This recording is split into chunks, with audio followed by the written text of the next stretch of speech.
Who's presenting? Do we?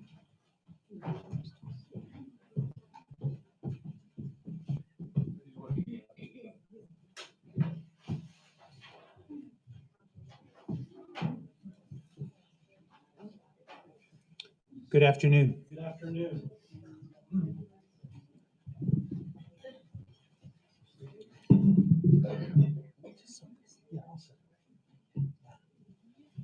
Mr. Chairman and members of the Board of Supervisors, my name is Mark Bransom with the Klamath River Renewal Corporation. We appreciate the invitation to be here today to hear the comments and the questions and the concerns, and to provide you all with an update on project status, and to take any questions that you all might have for us this afternoon. I've been standing in the back of the room throughout the entire meeting and listening to the comments and questions and concerns expressed by members of the public and residents. I want to acknowledge that this is a difficult time, and I understand that what folks are observing, what we're all observing, represents a significant change, and that change like this can be difficult. We've had observations of things that that are difficult to understand, and I think it's my view that we're facing a difficult time, but I believe it's a relatively temporary period while we turn a corner. Things that we're observing are within the range of things that we had anticipated. And we're doing a significant amount of monitoring, and I'm hopeful. I'm hopeful that with the passage of some time, we're going to start to see the positive results that we believe will be derived from the work that is underway.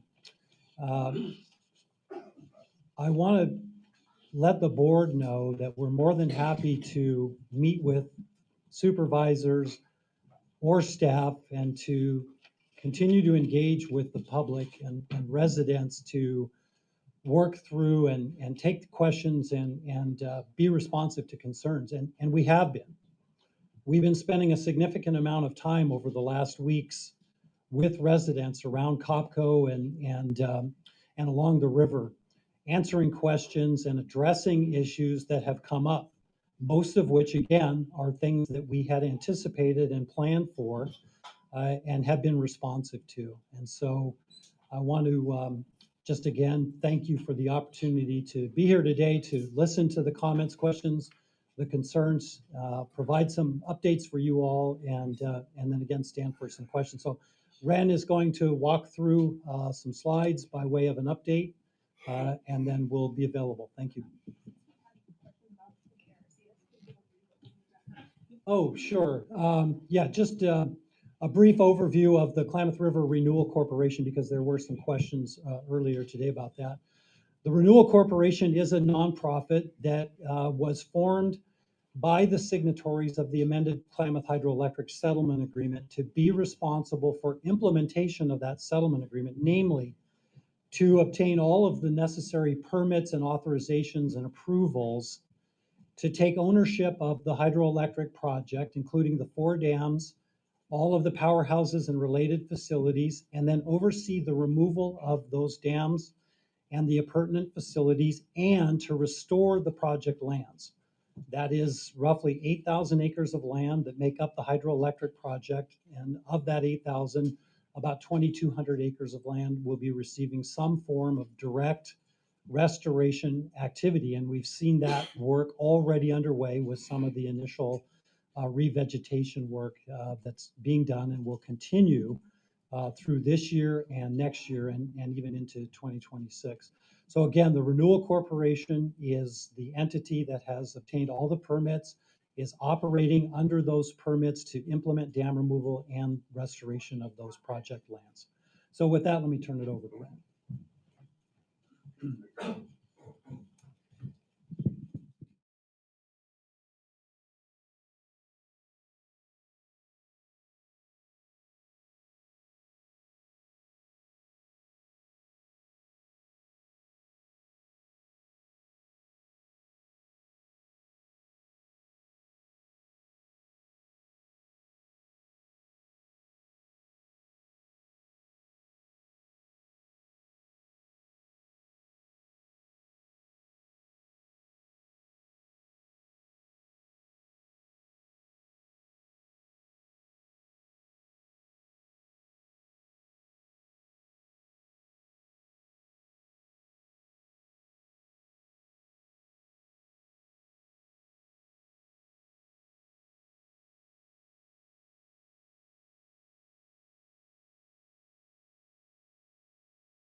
picture is in about September. Next slide. So here is what we're looking at for the year going forward. So on the left-hand side, you can see that we first implemented operational drawdown. So we drew the reservoirs down as far as we could. We began the initial drawdown period in early January. We started with Iron Gate, then jumped up to J.C. Boyle, and then the Copco Reservoir. And we actually have just wrapped up this initial phase of drawdown. It's called the initial phase because we've officially released all of the waters that were held back by the dams. But because we were draining them so slowly, that there is the potential, if we have a significant amount of spring runoff, we'll get to that at Iron Gate. We need to keep it down, please. Let them So, finish. we can explain in a moment why you saw Copco Reservoir drain at a faster rate than was anticipated. And part of it is that so the plans and expectations for how fast Copco would drain were planned in the 50th percentile year, right? And the size of the hole was made for that. And we ended up not experiencing the water year that was expected. However, down at Iron Gate, there is a smaller closure. And similarly, even at Copco, right, it's made to a certain CFS. And this system, the Klamath Basin, has the ability to put enough water into the system that it wouldn't be normal river flows through those tunnels still. So that's what I'm trying to get at, is that there is the potential for them to refill during the spring runoff period. And that is why we will not begin deconstructing the dams until we are sure that the river has returned to base flows after the first spring flush. And then we'll begin deconstructing the dams all simultaneously and hope to have volitional fish passage by fall. CFS, I'm sorry. What is CFS? Cubic feet per second. All right, next slide.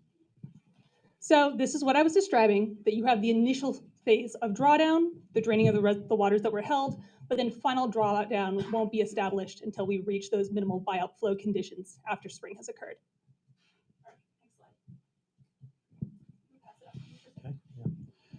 So I want to talk a little bit about the sediment and the sedimentation that's being observed in the river at this point in time.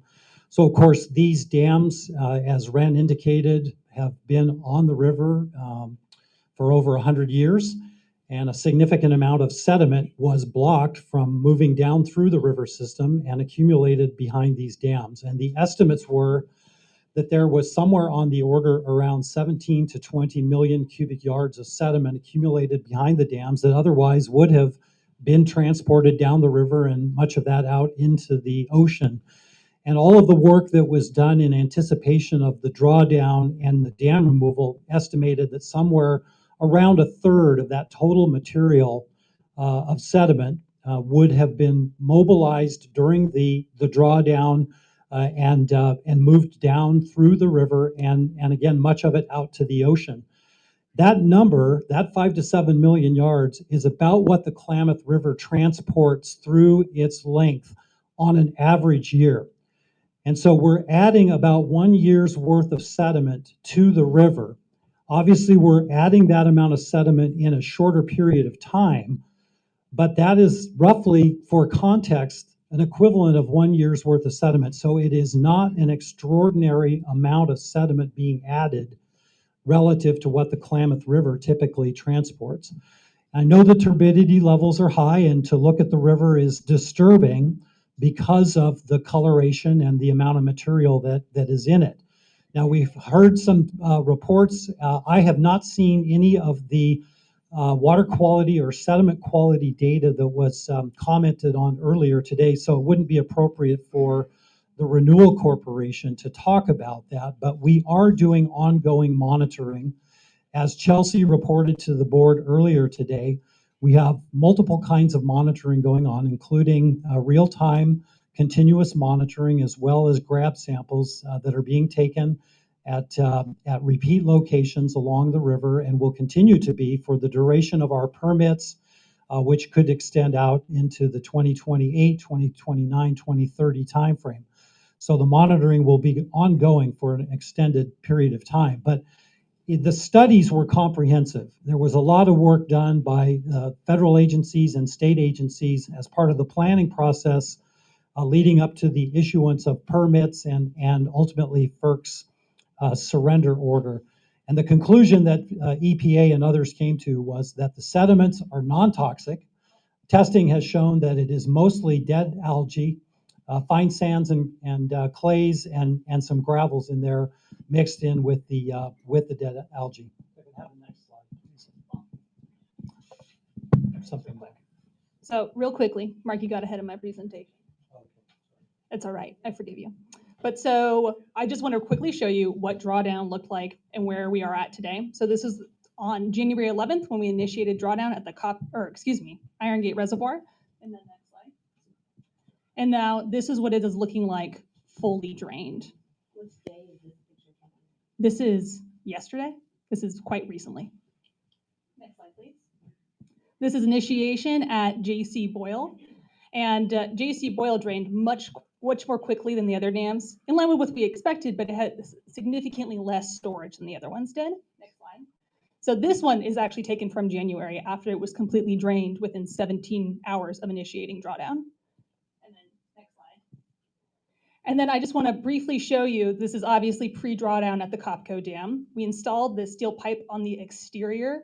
On the right-hand side is the diversion tunnel that was used during the dam's construction. We were able to use that infrastructure for drawdown at the Iron Gate Dam, but we couldn't utilize it here. It was too old. It wasn't going to be a safe option. So that's why we made our own tunnel and then inserted this steel pipe. And that's what you're seeing here. And while we have drained the reservoir through the steel pipe, in the coming weeks, we will actually switch over to that diversion tunnel. So that's why I wanted to show you guys this. Next slide. And then it was blasted. And then you can go to the next slide. And now, Mark, you can talk about drawdown strategy. Yeah, so the Copco Reservoir certainly did come down more quickly than we had originally anticipated. Part of that was work that we had done in advance, so we knew that we were speeding up the process. But overall, the drawdown is relatively consistent with the time frame that we had been planning for, or at least within the range. We were a month out from the opening of the Iron Gate tunnel to the final drawdown at Copco, and we had estimated that we would be somewhere between roughly a month to up to 2 to 2.5 months. That was the window that was given to us to initiate and complete the drawdown of these reservoirs. The first thing we did from about late December through early January was to lower Copco Reservoir down to the minimum operating pool. That really produced two positive benefits for us. One, it reduced the amount of water that we had to release after we opened up the new tunnel. And secondly, it allowed those hillsides around the reservoir rim to start to drain out and dewater. And that was important from a public safety perspective because as we reported to homeowners, there had been studies that suggested that some of those homes that were very close to the reservoir rim might see some settling of the geology or the soils that those homes are built on as a result of the water being drained out and those soil formations and the geology settling. So by drawing the reservoir down several weeks in advance to that minimum operating pool, we actually allowed the hill slopes to begin to drain out, which created a safer condition for those homes by reducing the risk that there would be any settling of the foundations or sloughing of those banks. We wanted to manage the drawdown rate to further protect public safety. And so in order to accomplish that, we called for banked water. So during the period when we were lowering the reservoir to the minimum operating pool, we entered into an agreement with the Bureau of Reclamation that the water that we were releasing would basically allow them to retain water in Upper Klamath Lake. And by that, they were able to meet their minimum flows using the water that we were releasing. So we called on our banked water during the initial days of the drawdown of Copco Reservoir. And what that did was mitigated the drawdown rate so that we were able to further mitigate the risk of some of that slope instability and the potential sloughing. And then lastly, we had observed the work that we did at J.C. Boyle when we blasted open the culvert under the spillway there to initiate drawdown.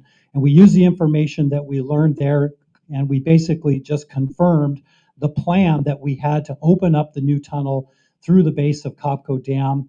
And with that confirmation, then we had a very successful opening. If you look at pictures from the upstream side of the dam, you can see that the tunnel was completely opened. And so when we had assurance that we had that tunnel completely open, that increased the amount of flow that was moving through the tunnel relative to what we had estimated at the lower end. We were not completely at the upper end, but again, all of these observations and all of these conditions are within the range of things that we had anticipated. So the drawdown was a little quicker than we had thought because we brought the reservoir down to minimum operating pool. And then we had less water coming in, even though we did have our banked water. It was less water than we had thought, and it was less than had been estimated based on the type of water year that was used as part of the modeling and the planning work that went into the work originally. Next slide, please.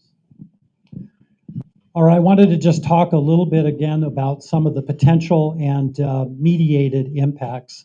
So as Ren said, the initial phase of drawdown is now complete. The reservoirs have been completely drained out.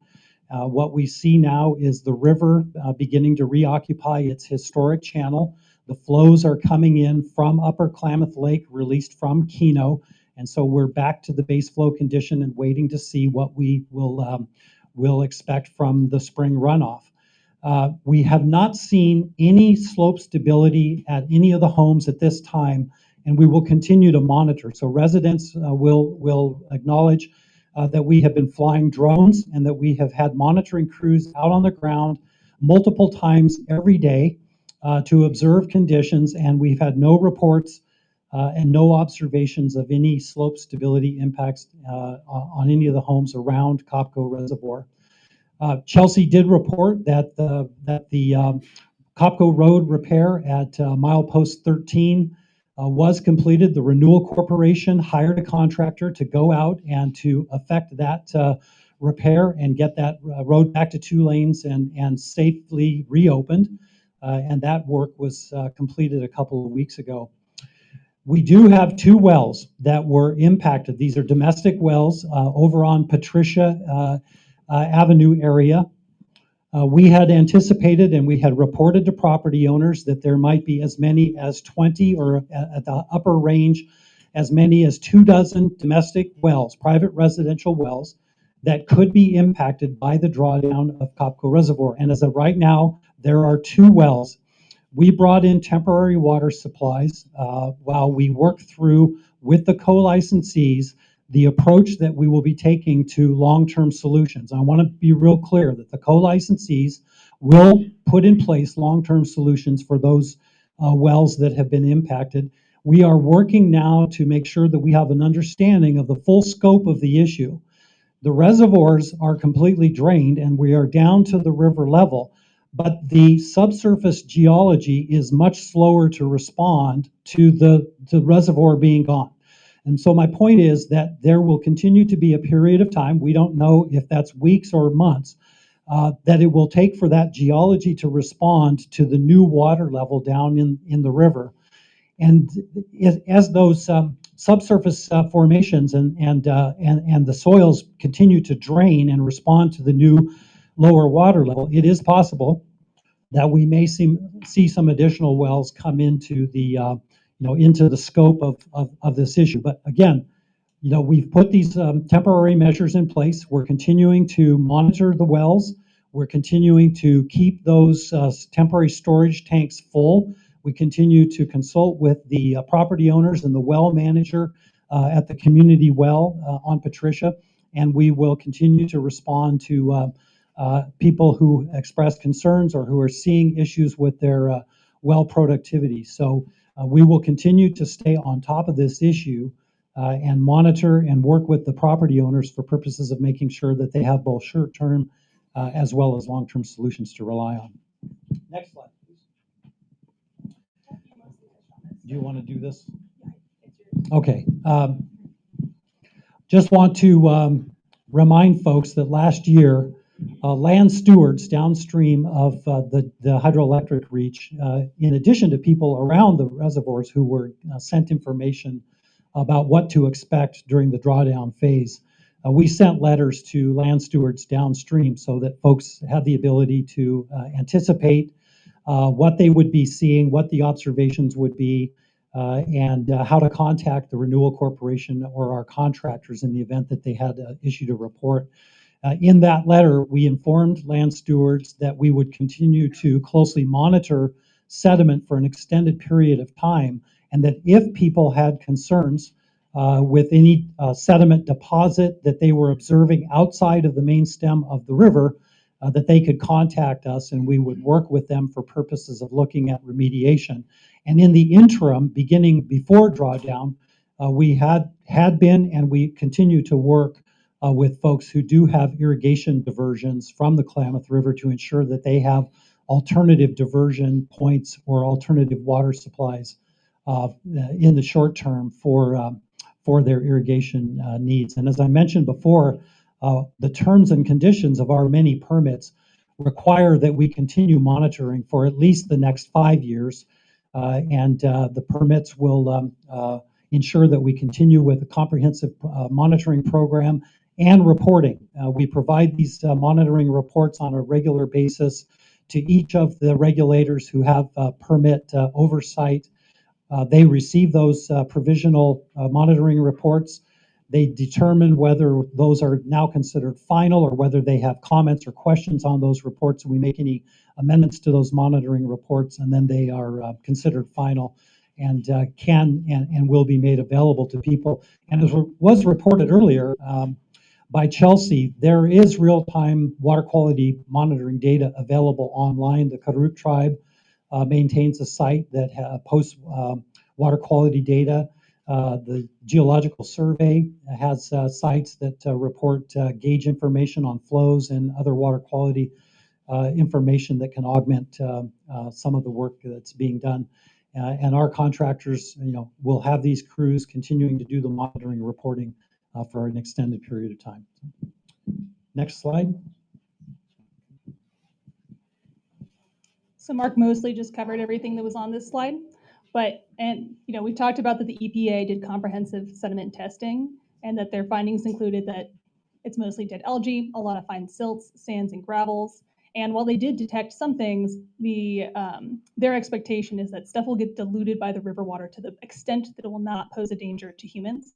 And then the two below, the turbidity, pH, dissolved oxygen, and CFS are all available, the live data as Mark just described, and that water samples are collected and sent to regulators on a monthly basis. So now I'm going to cover some restoration activities because folks have definitely seen them out in the reservoirs. So we have two main contractors, one that cover the deconstruction of the dams, that's Kiewit, those are the trucks you see going around, and then we have Resource Environmental Solutions, who is our main restoration contractor. So in preparation for this project, they harvested about 13 million seeds by hand. Those seeds were propagated at nurseries up and down the Pacific Northwest, and they're entering the restoration process with about 17 to 20 billion native plant seeds. They've been working on revegetating already for the last month. Next slide. They use 5 different seed mix comprised from 98 different native plant species that will be used in different areas depending on the terrain. Since they started a month ago, some stuff is starting to sprout up.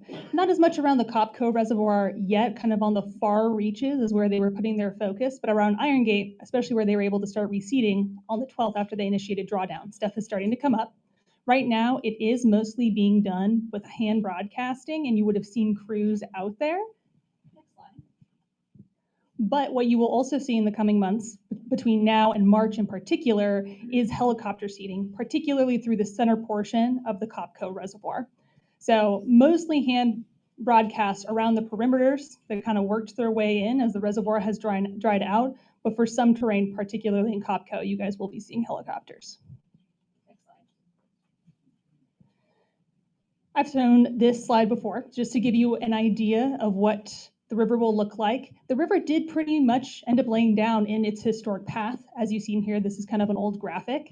And we talked about that 5 different seed mixes here, right, where you see the dark green, and then where you see the speckled green, especially around the tributary, that's Beaver Creek that you're looking at, there's a whole different restoration treatment and plan that will go there because it's considered a high priority tributary and will be good for salmon spawning habitat.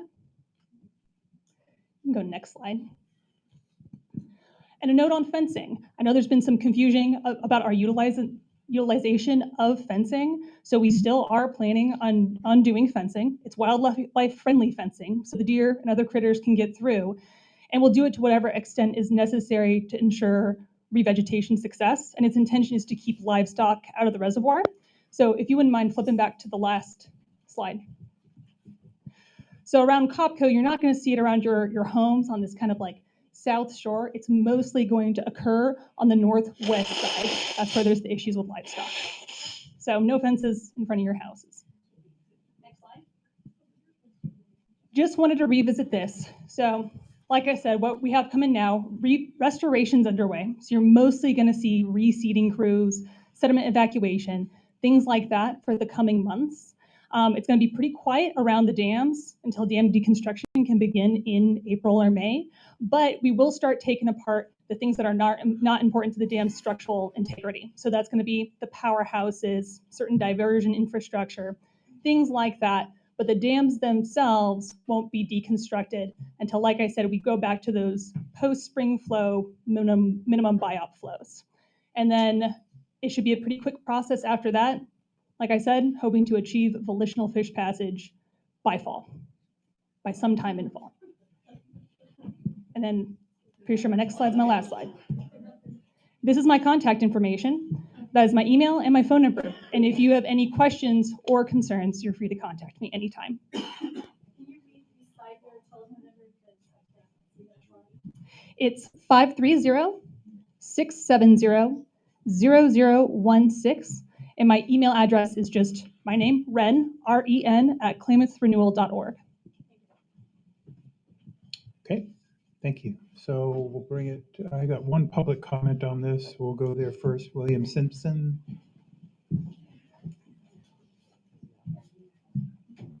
You can just hand off if you want to the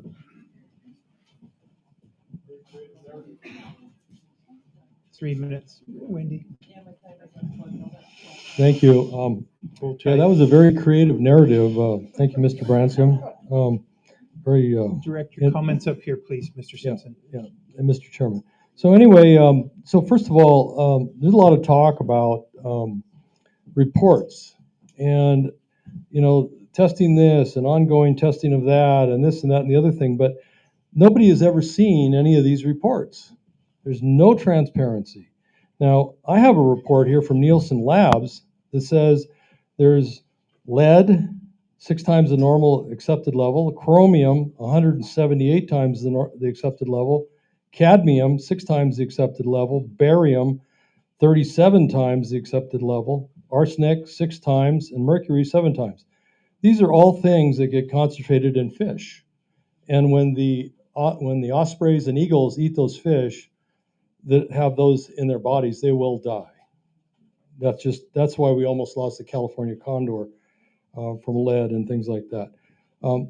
There's no transparency. We keep hearing about it. It's just lip service. Okay, it's shocking that they even bring up the whole idea of water quality when the only testing really going on is really turbidity and flow and oxygen. When you have all these other things that need to be considered, which we know are in the sediments.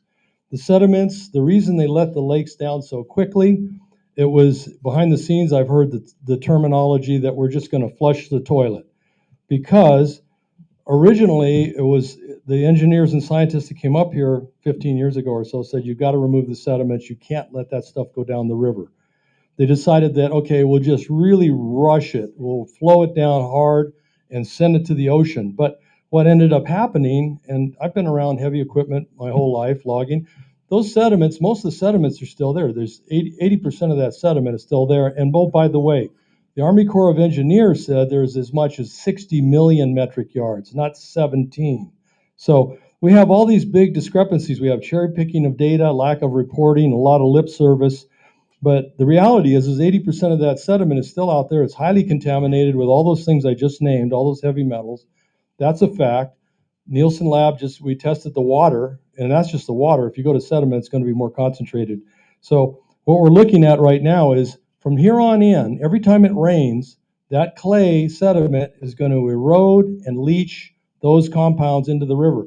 So even if the turbidity drops to a certain extent, what's going to end up happening is you're sending heavy metals down that river, and those fish and the other organisms don't stand a chance all the way to the coast. Not to mention the indigenous people who are drinking that water out of their wells, okay? That stuff causes cancer. It causes all kinds of other neurological diseases and conditions. Also, we talked about, we're just sending down 1 year's worth of sediment. Well, the normal sediment going down the river, it was added to with the sediment that they put down. There's twice as much sediment that just went down as normal, and they only got 10-15% of what was in the bottoms of the lake. So this is a real problem. It's polluted, and it's going to continue to be that way for decades unless that sediment is removed or mitigated. Thank you. Thank you. Spring Anderson?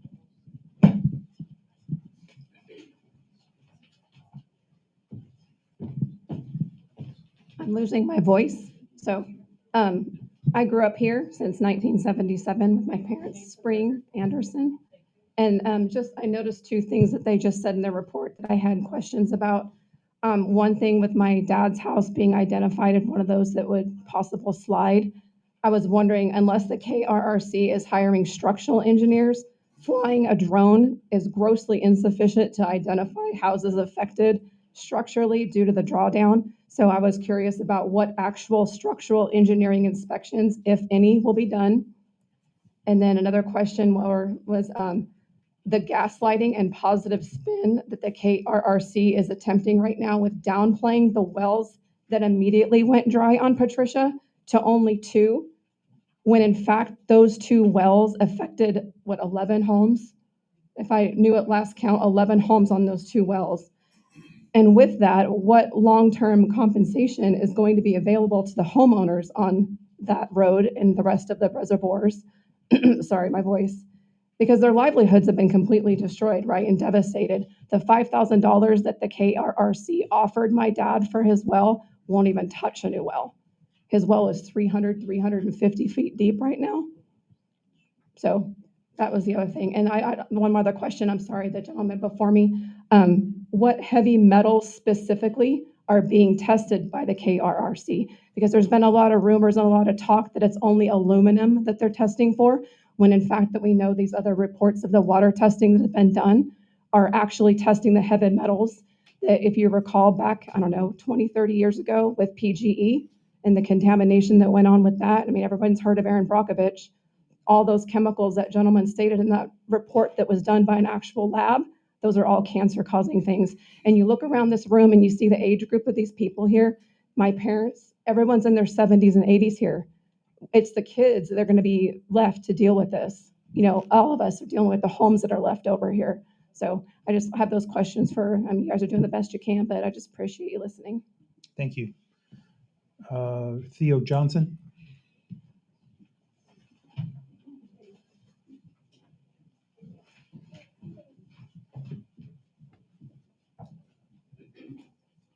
Theo Johnson, Scott Valley, or Etna. I was told when I asked the California Department of Fish and Wildlife my questions, I had questions such as, do you have a baseline on benthic macroinvertebrate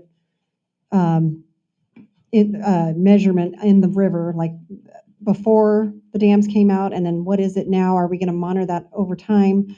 Also, what is the water quality?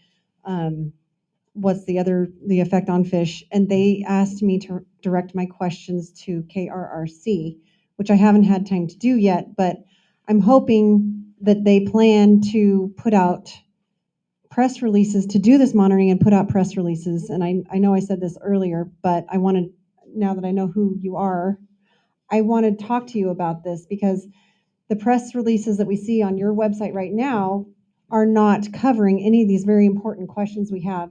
And you can't expect people to know how to get to the USGS data on turbidity, or to the Karuk data on whatever they might be measuring? And are we measuring all of the, contaminants that could be in the river? That needs to be done. And that needs to be immediately posted somewhere. That's not something we should have to wait for a month while you file it with FERC. So I just think, I really hope we can follow up on this, and I'll be in touch. So thank you. Thank you. Rex Casalio?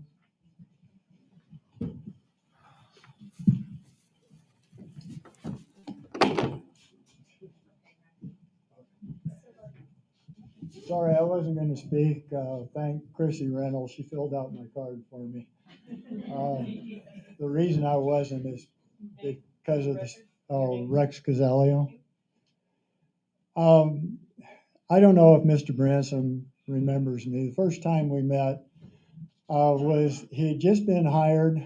He gave a presentation at the Siskiyou County Fairgrounds, telling us how wonderful everything was going to be and how enthusiastic he was. It just happened that our paths crossed as we were leaving, and I asked him as we were going, do you think you were hired, the KRRC was created with the corporate premise, the bylaws, that their sole purpose was the destruction of the dams? That was what he was hired to carry out under the auspice and the directives of the KHSA. I said, you talked about being responsible, being a good neighbor, about trying to do good things here and listening to the people. Is there any scenario that you can see, given any empirical science or any studies that would come up, if they refuted the dams coming out? Do you see any scenario in which you would change your position or the objective of dams coming out? And he looked at me and kind of smiled and said, probably not. As it happens, over the last decade, virtually all of the empirical science that's been produced that the public has paid for and the ratepayers has totally supported our original positions, the historical, the documentation, the experiential circumstances that we've seen. That empirical science has now supported the lack of the impacts, that the negative impacts that the dams had, and actually the benefits that they have provided. And both experiments on the Condit, the Elwha, Gold Ray, all of those have shown the devastating disaster, including the assessments, scientific assessments that have come up since then, validating the benefits of the dams and showing the negative detriments of the destruction that's unprepared for when they came out. Of course, the KRRC's response to that was we're requesting both California Department of Water Resources and FERC themselves and their respective EISs that they ignore the last 10 years of any science that was produced since the 2012 signing of the KHSA and the modeled science that they had performed to get to that point. Apparently, they're holding true to form. So I guess things are going according to plan. I could speak to our direct diversion that is lost now in my efforts. I'm sorry that they're going out, and I'll try and keep it short, but our diversion is lost, is gone now for our agriculture. I have been trying since last May for all of the wonderful contacts that they've been making with the residents. I'm one of them. Since last May, I had ongoing pushing for them to address the irrigation loss during the summer when it was responsible to do that, not incurring environmental damages I'll need you to wrap and up, Mr. logistical Casalio. issues. I'll need you to wrap up, please. All right. Thank you so much. Thank you. Mr. I'm trying to keep it at 3 minutes. Because everybody's going to have a shot at it. And I kind of clearly stated that at the beginning. So make your point quickly is all I can tell you. Mr. Bransom, do you want to come up and answer some of the questions? Or at least the board members may have some questions. Pardon?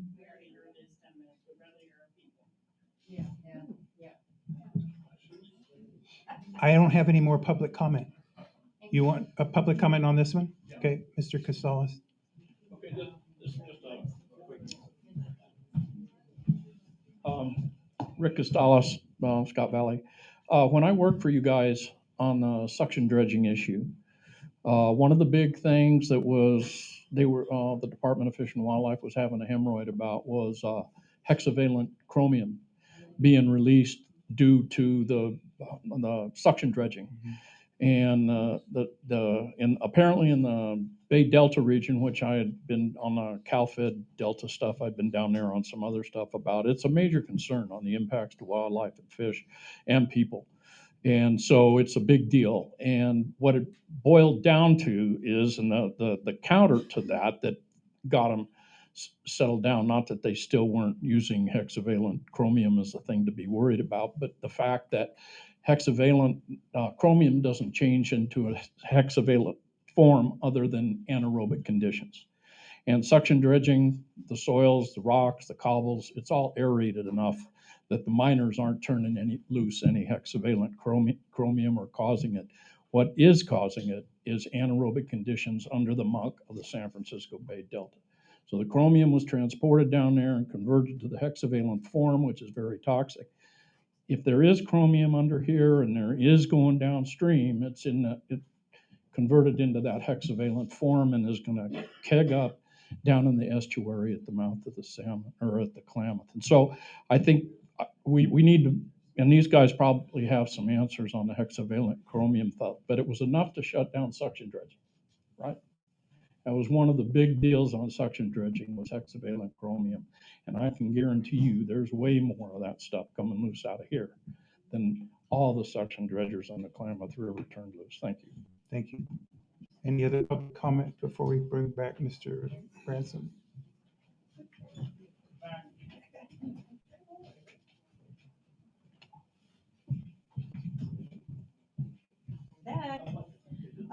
I've got a couple of points. I'm Hold sorry, on, I'm you- Tony Hawley from Hornbrook.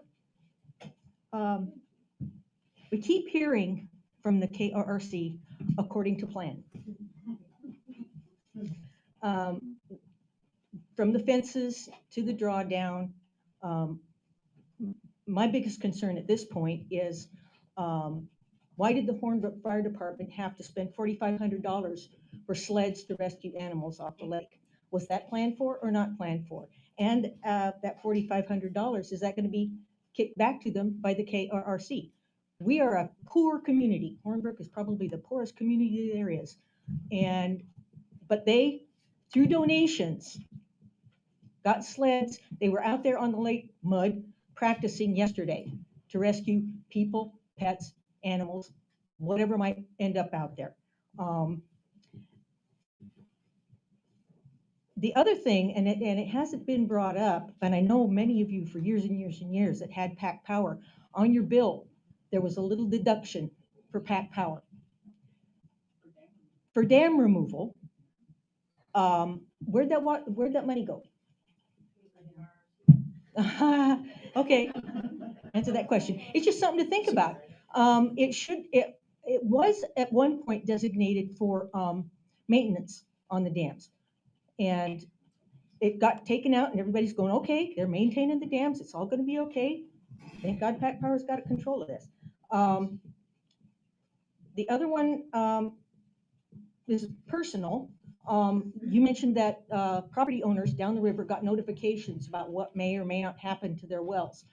I didn't get one. 1,000 feet from the river, we didn't get an impact. And I bet you, clear down the river 250 miles, not everybody got one. And somebody brought up their R Ranch membership. R Ranch memberships are not cheap. We have one. And one of the reasons people buy R Ranch memberships is because of that great big campground below the dam. Thousands of people come there every single summer. Now, how much are those R Ranch memberships going to be worth that they can't sell if they want to now because they have no river to come to? It's the peripheral stuff like that where you don't think the next 3 steps down that matter. I mean, yeah, the lake is empty and there's fish dead and there's dead deer and all kinds of upset people, but it's the third level peripherals that didn't get considered. The outfitters that no longer get to take fishing trips, or the rafting companies that no longer get to take people down this river that we've all been enjoying and swimming in and playing in and relishing the fact that it's here for 60 years. Thank you. Thank you. Before you, Chrissy, there was someone way in the back.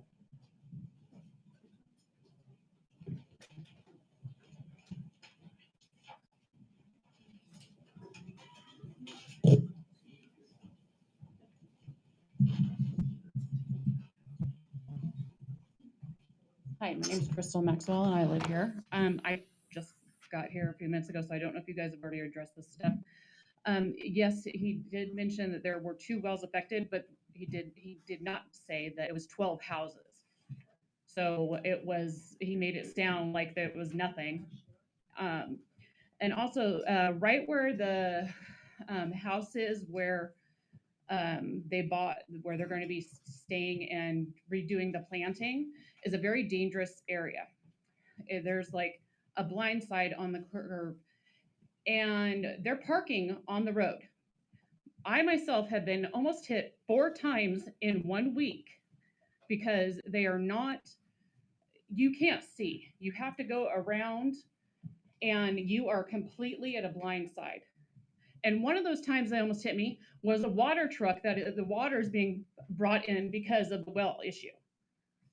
And I have been ran into the ditch twice because no one is standing there directing traffic, which is absolutely idiotic. And then also like the drones. Yes, there's lots of drones out right now, but we had a drone, and mind you, I'm not sure it wasn't you guys, but we're having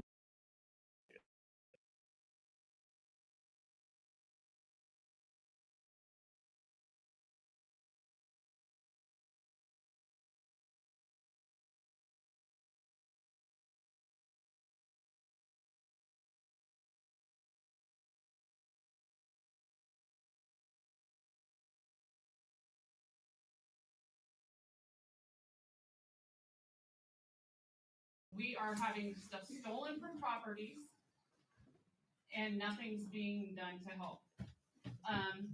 Also sickness. Yeah, I have brought up sickness every meeting we've ever had. And everyone has nothing to say about it. They don't know. Well, let me tell you, I've had allergies my entire life. I have to take an allergy pill every single day. I'm having to take allergy pills every 4 hours. I have a lady that lives with us that's 86 years old, and she doesn't have allergies, and she's having problems. Even one of our dogs, if we're having to do baths, like allergies baths, like with a Vino, because she's broken out in rashes. So it's not just affecting the humans; it's affecting the animals. And so yes, that's my notes. Thank you. Chrissy?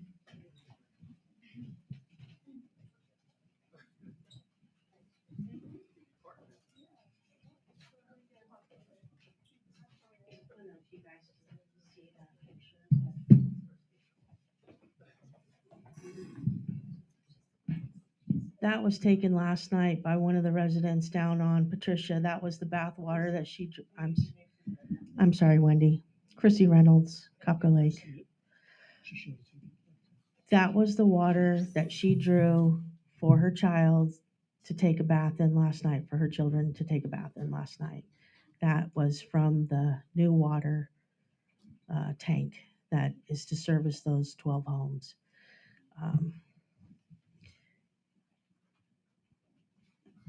I've heard it said that this is a difficult situation. It's not a difficult situation. It is a traumatically stressful situation. We are the first ones to get the call. The dead deer that everybody keeps talking about and the images, I took those. I took those because I was there, not because I wanted to be there, but because I was the only one that could be there until Fish and Wildlife could get there, and the Hornbrook Volunteer Fire Department, those guys are angels, angels. They're not getting paid. CAL FIRE signed off on this, their management plan. But obviously, for those of you that have never been here before, we're it. We don't have a store. We don't have a post office.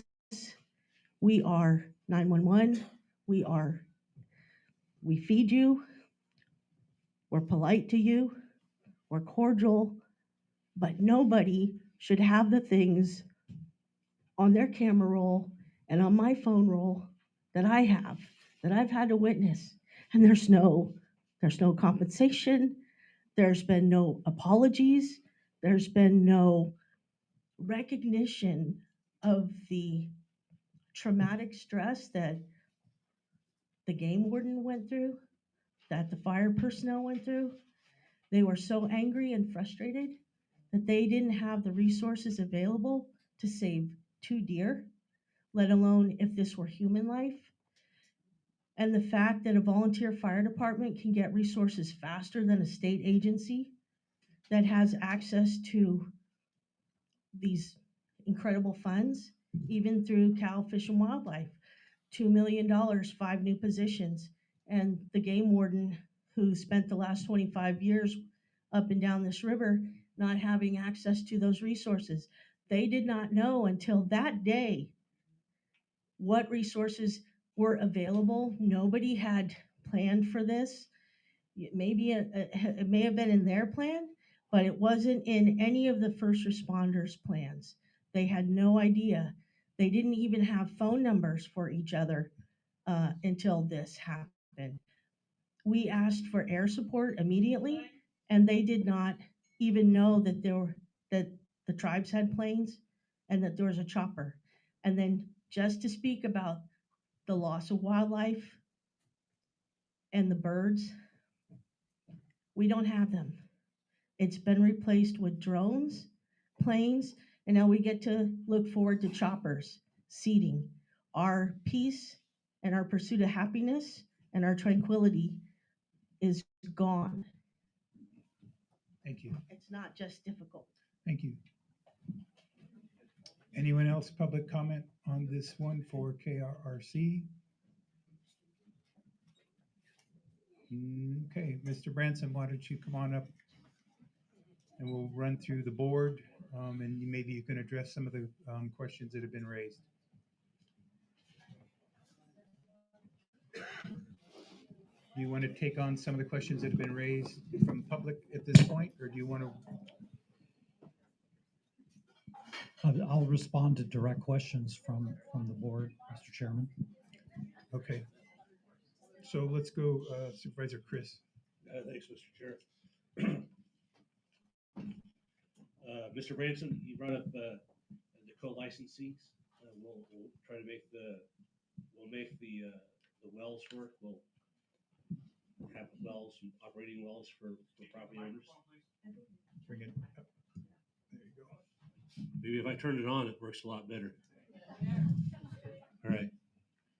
So I'll ask the question again so all of you can hear it. The question is, Mr. Branson, you were talking about the co-licensees will keep the residents whole in regards to wells and water provided to the homes. Is that correct? Yeah, that's consistent with my previous statement. Yeah. Right. That's big news. That's big news that for the wells that may go dry, there's plans in place or a promise that before KRC leaves, that there'll be water running through the faucets. Yeah. It's always has been the intention of the co-licensees to ensure that we don't walk away from the project and leave a resident without water in their home. And if anyone suspected or thought that that was the case, then maybe we had a failure to communicate clearly. But we're here. We intend to stay and address these issues as they arise. The co-licensees are in the process of getting a handle on the full scope of the issue while they consider the alternatives that will best serve the community and resolve this problem. All right.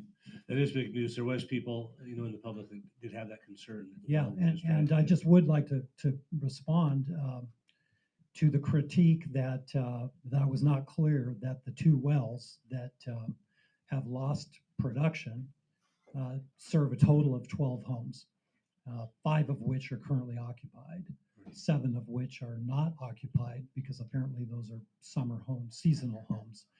But we have been speaking to the well manager to ensure that the residents that are not currently occupying those homes will be, alerted to this situation and that we'll have the opportunity to work with them directly in advance of their return.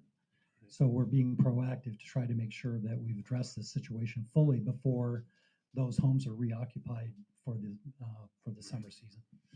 Next question, Mr. Bransom, is there was discussion about testing wells, within 1,000 feet of the river or anything like that. Is there a plan by KRC to test wells?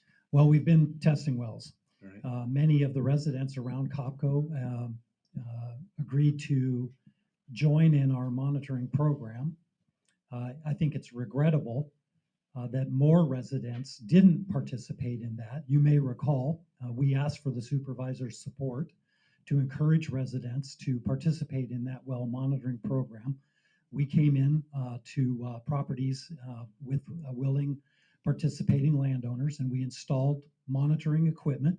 We paid those well owners a small stipend to allow us to have access to their property and their well for purposes of collecting groundwater data. And if we had been able to enroll more people in that program and better build out the program and the monitoring network, I believe we would have had better information that perhaps would have allowed us to address some of the issues that we're seeing in these two wells even more proactively than we have.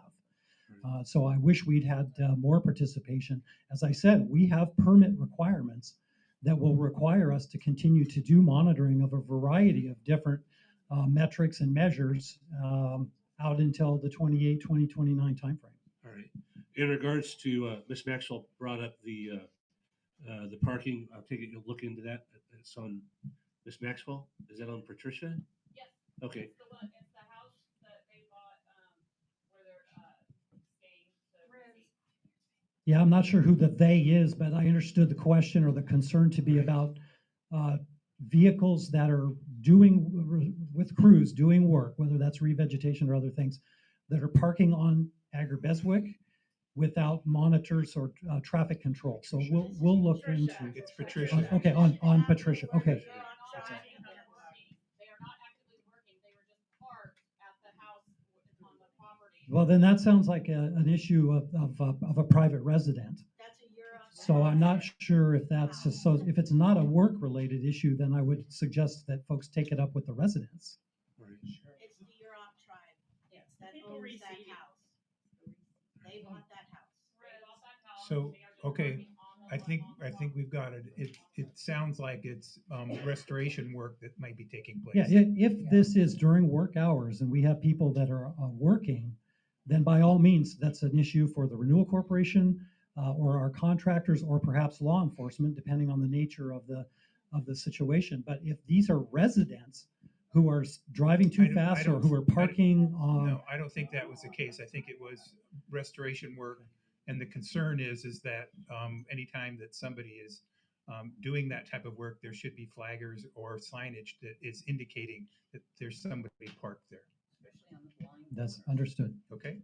Next, go ahead. Yeah, just one last question. I'll turn over to my colleagues. There's some questions on the docks. I know the KRC had removed some of the docks for folks and placed them where they wanted it. Yes. Is there any remaining work on that? At the request of a number of the residents, we left behind infrastructure that was attaching the floating portion of docks, which we were required to remove. Right. But at the request of many of the residents who wanted the remaining portions of their docks, including gangways and foundations or piers, to remain, we agreed to leave those in place. So we're not contemplating any further removal at this point in time. Thank you, Mr. Ransom. I'll stop there. Thank you, Supervisor Chris. Thank you. Supervisor Ogun. Can I speak It's at the board right now, sorry.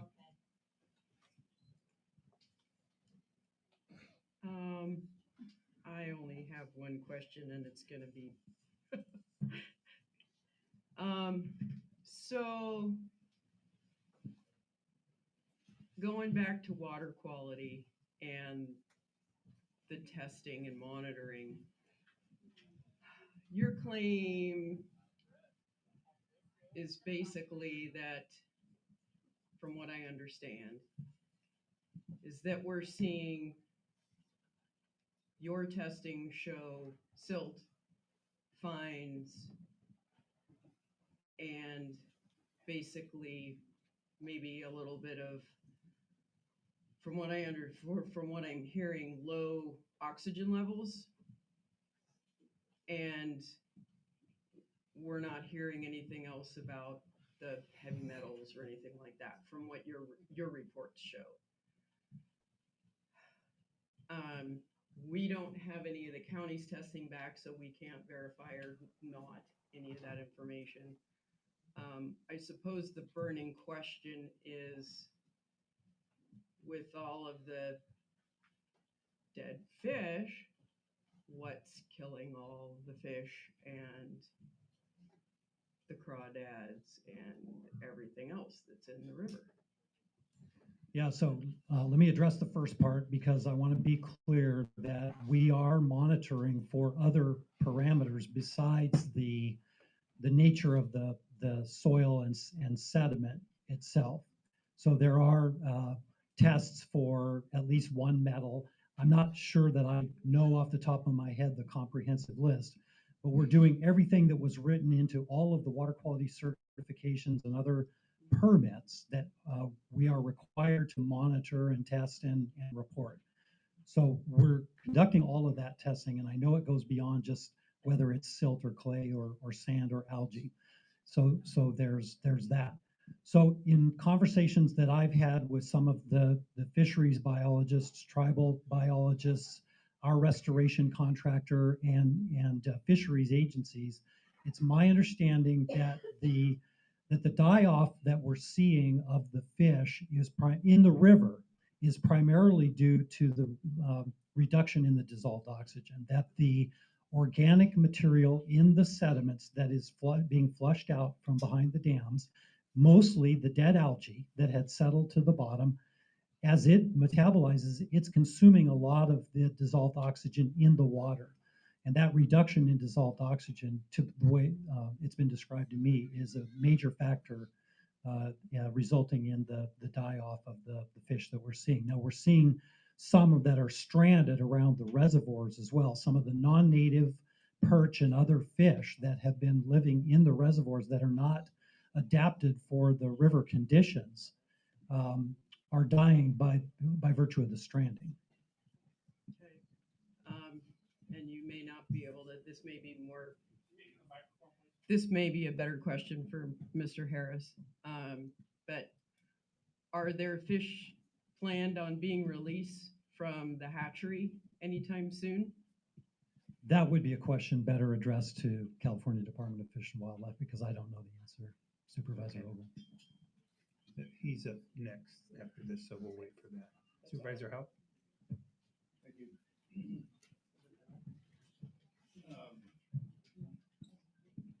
I think you and I probably go back and forth on this thing. Turn up. No one can ever hear me. There you go. Get into it. I think you and I could go back and forth on the studies for probably hours. I keep hearing from the water board the same thing. We anticipated this. It's in the report. It's in the report.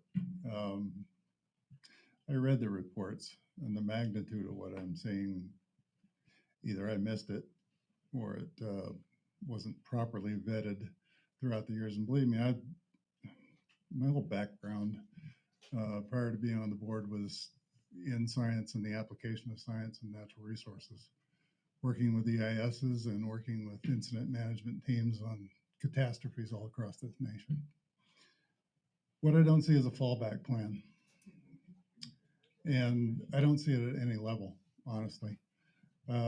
First part of a fallback plan is being honest with yourself and accepting that maybe something isn't quite according to what was in the plan, and then work to solve it.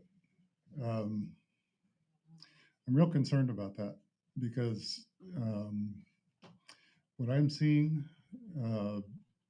I'm really concerned about the tribs.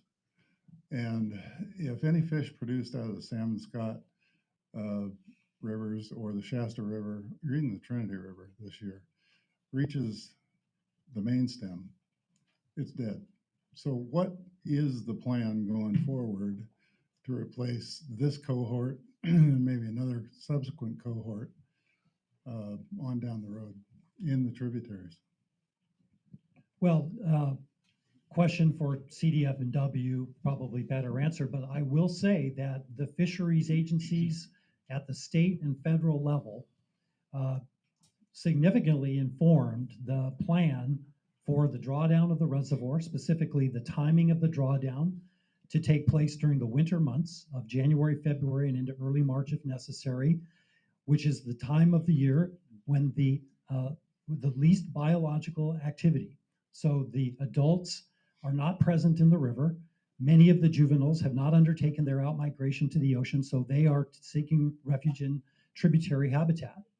And so this was the window of time that the Renewal Corporation was given to affect the drawdown. So the fisheries agencies looked at this and they made the determination that this was the period of time that that work should be done.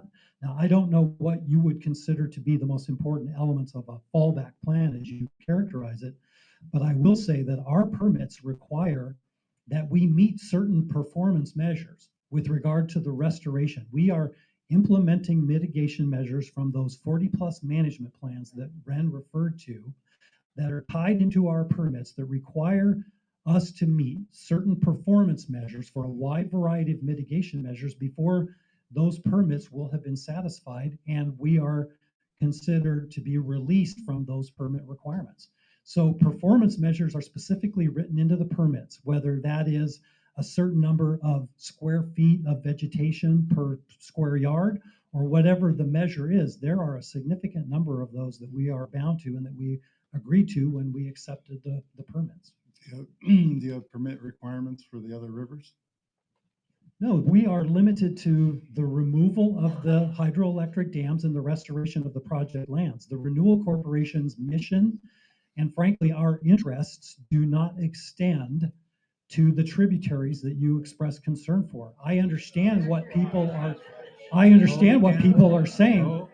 Our mission was to obtain all of the permits necessary to remove the dams and to restore the project lands. Questions about water management or species management or habitat management in the tributaries is question that should be directed to others who have jurisdiction. The Renewal Corporation does not have jurisdiction over tributaries, and I'm sure there are some of you who are probably thankful. And I understand that. Is it going out?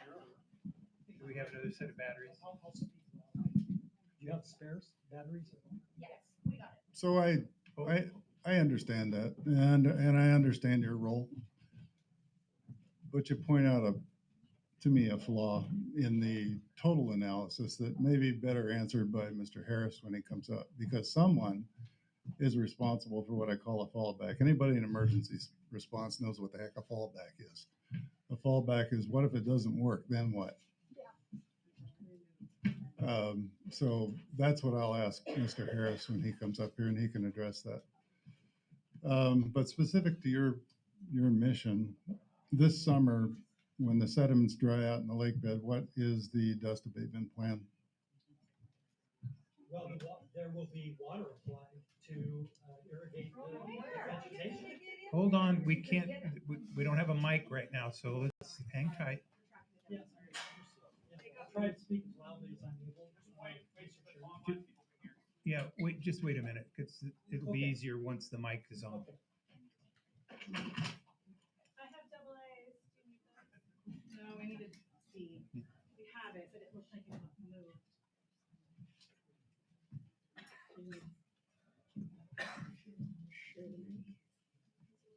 Are these long here, Miss Elizabeth? Yeah. Just take a look. Will it reach?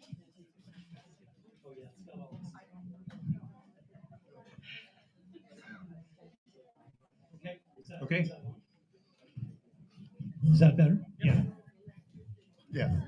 I was asking about the Yeah, dust. dust abatement. So, look, Ren talked about the 13 million seeds that become 17 to 19 billion seeds. Every square inch of 2,200 acres of what is former reservoir, the footprint is going to be planted, and it'll be planted at least once and maybe twice. So, to relate this to your former question and concern,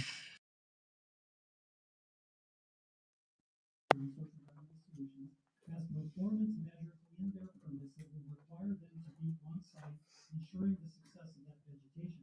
So planting native plants is really job one with regard to restoration. And so they're going to be chasing the drying sediments down to take advantage of the residual moisture in the sediments to get that seed planted.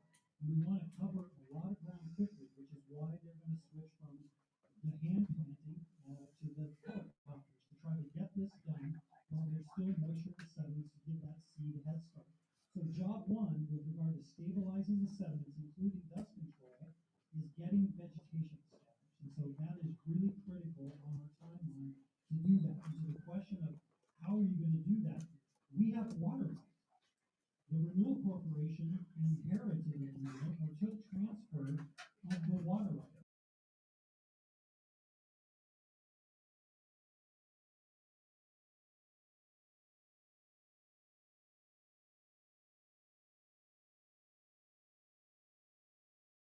Is get native vegetation growing on these reservoirs. Appreciate that, and I appreciate the talking about the irrigation because it was a significant operation employed at Klamath Dam because of the ensuing dust storms that occurred that summer with that dam removal. The other question I have is about drones. I was up here 2 weeks ago walking around, just talking to some folks, and I was walking on Patricia. One of the drones followed me for a half an hour, right over my head. What is the purpose of these drones, and what are they surveilling if it's not people? Exactly. Well, first of all, I can't say with any certainty whether that was a drone. It was a Yurok drone. I spoke to the operators. Yeah, well, then I can't fathom why a drone would be. I got pictures. Well, I would be pleased to receive those from you, Supervisor, so that I can follow up on that personally. We take the privacy of the local residents very seriously. The presence of the drones, we've actually had residents who have thanked us for utilizing these drones for purposes of monitoring the slopes. Like we're out there multiple times during the day using drones and ground crews, as I said earlier, just to observe the conditions on these reservoir rims to see if we have any issues with any instability so we can respond accordingly. But I'd be happy to follow up on that because there's no compelling reason in my mind why I'd like it to drones should be because followed. they're quite intrusive and intimidating. Understood. Thank you. That's all I have. All right. So just briefly on the drones, are they marked by any identifying mark that we know that it's part of the project? Not to my knowledge, Mr. Chairman. I suspect that it would be, you have to identify the operator of the drone to really determine that. The question came up from the public with regard to structural engineering. Just checking them out with the drones. Does the KRRC have structural engineers that are also checking out homes at slopage? And at this time, we don't have structural engineers that are inspecting homes. We are doing the visual monitoring with the drones and with the ground crews, and we're talking to the residents in the area while we're doing that work to see whether we're getting any reports, whether any property owner has any observations or concerns. And to date, we've had none. But we have a full team of folks that will be available in the event that we do have observation of any cracking or settling or anything that we need to investigate. That would be civil engineer, geotechnical engineer, structural engineer, others who would be available to work with the property owners to determine an appropriate solution and resolve. So whoever's manning the drone that's checking this out, do they have any type of background with structural engineering? Or They're collecting the data. The drone operator is collecting the data that's being interpreted by the professional engineers. Okay, thank you. Another question came up from the public with regard to what heavy metals are being tested by KRRC. I'm going to have to get back to the board on that question because, as I said, I don't have a comprehensive list of all the water quality parameters that we're required to test for. All right. And with regard to the local fire department here and the cost of rescue, I'll call it, is there any provision for reimbursement to those costs from the KRRC? Yeah, so I want to just make an important distinction, at least important in my mind, between the support that a volunteer fire department might provide for rescue of wildlife versus services that they might provide for other rescues. And I'll just comment here this afternoon that the Renewal Corporation has made a donation to the Hornbrook Community Fire Department for purposes of acquiring equipment that could be used for non-wildlife rescue and specifically for people or other things that may be in the settings. So with regard to, it's in kind of an unintended consequence, but yet it occurred. So there isn't a provision for some type of reimbursement? We do not have a provision for reimbursement. We have certain responsibilities for certain species of wildlife that are part of our permits and part of our obligation to address. And other than that, we don't have that jurisdiction. Okay, and then I think it was Mr. Costalis that brought up, maybe saying this wrong, is it hexavariant? Hexavalent. Yeah, so what he brought up, especially about suction dredge mining, and why it ceased, how is the KRRC dealing or at least monitoring what impacts that might have down there? Yeah, Mr. Chairman, you're quickly exceeding my knowledge of analytical chemistry. And again, I'm happy to get back to the board with a more detailed description of the parameters that we're monitoring. And is Chelsea still here? Did she leave? Oh, she's still here. So is that something you can, on these last couple of things that I've asked, that you can take up with the KRRC so we can get an answer to that? Thank you. I will work with Mark on that. Thank you. When you talk about the co-licensee, can you let everybody know who they are? Yeah, thank you, Mr. Chairman, for that opportunity and the question. Yes, when the Klamath River Renewal Corporation became the Federal Energy Regulatory Commission's licensee for the Lower Klamath Hydroelectric Project, the states of Oregon and California also came on as co-licensees. That means that the states and the Renewal Corporation have the obligation to implement the Federal Energy Regulatory Commission's license surrender order that covers all of the permits for all of the other agencies and entities that we work with to obtain the authorizations and approvals and permits to implement the project. Thank you. With regard to the fencing, is it temporary or permanent? It's premature to make a determination on that. Okay. The fencing that we're installing is for the purposes of excluding livestock. As Ren mentioned, the fencing that Renewal Corporation intends to install will be wildlife friendly so that we don't impinge wildlife from accessing the river or water supply. Our objective is to give the restoration every opportunity to get established by the exclusion of livestock. You mentioned banked water. What is that? Banked water is essentially a trade for water that is in storage downstream for water that is in storage upstream. So we release water from Iron Gate and Copco Reservoir that otherwise would have been released by the Bureau of Reclamation from Upper Klamath Lake. In exchange for that, we agreed with the Bureau of Reclamation that they would essentially hold, like a savings account in a bank, the water that we released that otherwise they would have had to release. And basically it was a timing shift. It was an equal amount of water for a later time. And was that water potentially could have been used in the project itself or not? Not in the irrigation project, because that is water that otherwise we would have released or Pacific Corp would have released to generate power. And then lastly, with regard to the sediment determination by the EPA, is the EPA actively monitoring what's occurring now? The EPA provided input to the environmental impact statement as well as the section 404 permit that Corps of Engineers issued. And so their jurisdiction is represented through those two environmental documents. And so we're in compliance, or we are monitoring for purposes of being in compliance with the provisions of the environmental impact statement and the Clean Water Act, section 404, under the jurisdiction of the Corps of Engineers. So is the EPA actively monitoring currently? To my knowledge, the EPA has not come out for purposes of monitoring. Thank you. Thank you, Mr. Chairman. Sure. I'm going to go this way first. Anything, Supervisor Chris? I do, yeah. Okay. This is regarding the, I would use agriculture country, Klamath River Country Estates.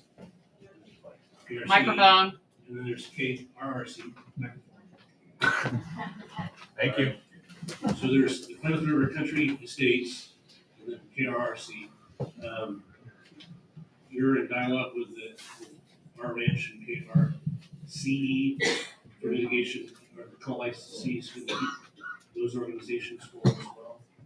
Very much in communication with both of those entities, Supervisor Chris. We are in the process of working through raising of certain electrical infrastructure and other infrastructure and providing financial resources for the implementation of flood-proofing measures. We're in the process of completing waivers for implementation of those measures, and our attorney and my chief financial and chief operating officer are in close communication with both of those entities for purposes of getting those measures out. Right. Nice, Mr. Branson. Thank you. No, I'm good. Thank you. Okay. Supervisor Howe? Just a quick follow-up. Initially in the public meetings, there was discussion about your organization and the mitigation fund being confined to 5 miles below Iron Gate Dam. Most of my constituents are downriver of this project, and I'm just wondering is from a restoration standpoint, should you find things that need to be fixed downriver? Initially, we talked about floodplain planning and remedies and those kinds of things. Are you still limited to how far down the river your organization is permitted to go and operate, or am I wrong?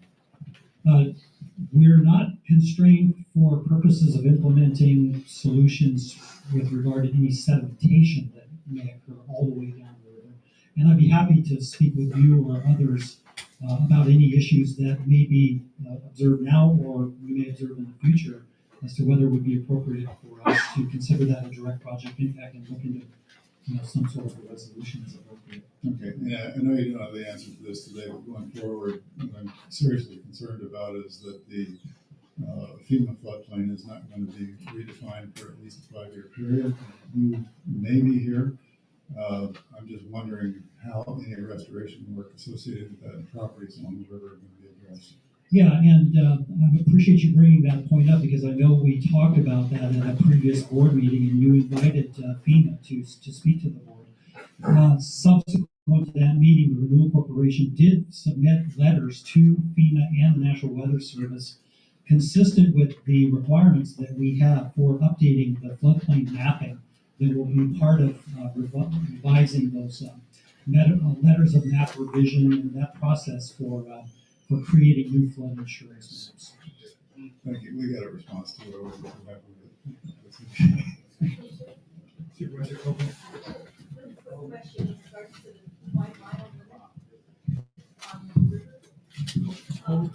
on. I'm sorry, you brought up that there is a 5-mile parameter downriver that they will oversee. but Can't hear you. they won't. There's a 5-mile impact associated with the latest EIS and impacts to properties along the river. And I was So anybody past the Klamath Dam bridge. and I was inquiring as to whether or not KRC would be responsible for the remediation. It appears that if it is related to sediment, the answer is yes, they are responsible. Yeah, and just to be clear, the limit actually is 15 miles down the river from the line dam. Supervisor Oaken. Yeah, one quick question about revegetation and res. What's your time frame? Was it 2 years for replanting? Yeah, so the replanting could theoretically take place all the way out until the regulators tell us that we have satisfied those performance measures. Res's schedule, basically, as we've reported today, is out on the ground right now and have been for several weeks with the initial revegetation. That work will continue all through this spring, summer, and fall. They will come back in 2025. They will be focusing on some tributary work, and they will be doing replanting of the native vegetation in the reservoir footprints as may be necessary to fill in any bald spots.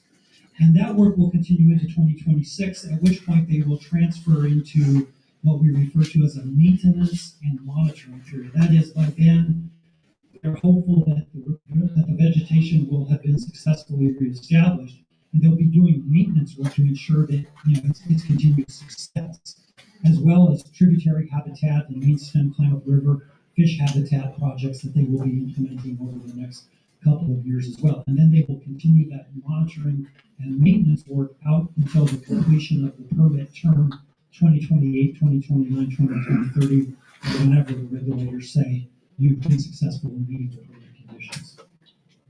Is there a plan that the public can look at to see how they're gonna go about that? I'm just curious because I know these folks would probably, especially here in Caco Village, would love to see. Sorry. I don't wanna say Caco Lake. But we aren't called the village yet. This area in particular, that's more populated, would like to see this particular spot filled in first.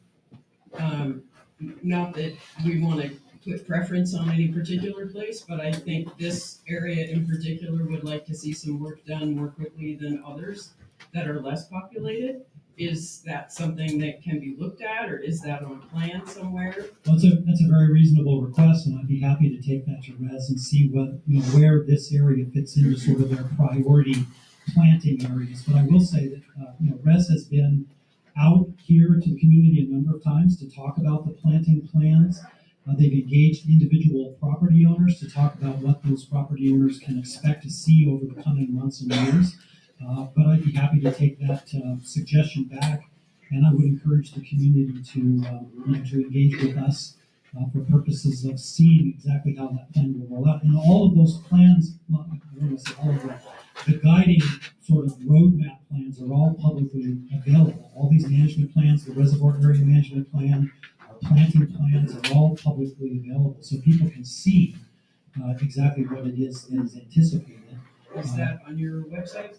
On our website and on FERC's docket as well, on FERC's website. But if anybody just drops us an email or a line or call us, we'll be happy to point you to those plans. Thank you. That, especially because of, especially this spring with the potential for dust and everything else, I really think that would be appreciated. Yeah, and Res will be organizing some volunteer planting parties so people can come out and do some planting. The merrier. Thank you. Yeah, we'll call Ren, the number that she put up, the 530 670 It'll be on our website as well. Yeah. Not everybody has access, if we're not in the group that you wanna make sure gets done first. Well, we just wrote down the phone number, give folks the phone number to call us. One last thing for you, Mr. Benson, with regard to fire suppression, that question came up from the public early on. I understand that the KRC has provided firefighting equipment to the Chiefs Association. It's come up that, what is going to happen here? I'll even go so far as to say, is there going to be a demonstration of this dipping method that they're talking about? So residents have some confidence that fire suppression will be adequate. Yeah, we work closely with CAL FIRE and Oregon Department of Forestry on the other side of the border in recognition that the loss of these reservoirs is a big deal when it comes to having a reliable water supply for combating a wildfire. We took that very seriously in the development of our fire management plan, which is why we spent a significant amount of time consulting with the fire professionals to determine what was it from their perspective that would be most helpful as they consider how to attack fires, without the reservoirs as a water supply source. So we invested a significant amount of our money into early detection and warning. That was something that the fire agency said they really wanted to do, was to build out the camera networks that allow for very early detection, to mobilize and deploy resources early when fires are still very small. In addition to that, we are putting a number of resources in place, as you mentioned, Chairman. Siskiyou County Fire Chiefs Association received water tenders and pumps and trucks and a variety of other equipment that can be deployed. We've been speaking with the fire department chief and the deputy chief here at the Copco Community Fire District to see if there might be some opportunity for some redistribution of some of the equipment that the Renewal Corporation provided, or perhaps just to augment their resources directly rather than redistribution from some of the things that we've already provided. I don't know specifically to respond to your question about whether there will be testing done or opportunity for the public to observe how the tipping will be done. At this point, we're I would say some time ahead of being able to identify those those pools, the deep pools, but they are in the process of deploying tanks and the dry hydrants that are being constructed, so those resources will be available. Understood. But I'd ask that you put it on your radar so that, and I think a demonstration would be fair, because there's going to be a lot of questions. Well, you heard it. What about fire suppression? We've had a lake. We don't have that now. What sense of confidence are we going to have that we're adequately prepared? So, We'll take that up with CAL FIRE and see. Yeah. all right. With that, Ms. Wendy, do you want to take a break? All right, she has a question. Thank you, Mr. Chairman. Sure. Hold on. We're not breaking yet. I'll be quick. I just wanted to note that, just to make people feel more comfortable, that drone that you were describing, that is specifically for LiDAR. So it's not connecting to the visual information. A view, right, it's looking at the geology underneath, and then that information is reviewed by engineers. Just to answer that question, other drones may be looking out farther in the reservoir to monitor from a visual perspective, but particularly if you see that large drone that is a LiDAR drone. And the only other note is that for Resource Environmental Solutions, you're talking about identifying priority areas in this area. So there are certain areas in the Copco community that are only accessible by private property, right? And so that Res has sent out letters asking for people to have permission to access their property, to be able to walk through and revegetate. And so that is a good, we're gonna work out a way to get to that area no matter what. And we'd like for us to prioritize those areas. That's a good way to do it. Okay. Thank you. We're going to break for 5 minutes. Board of Supervisors will recess.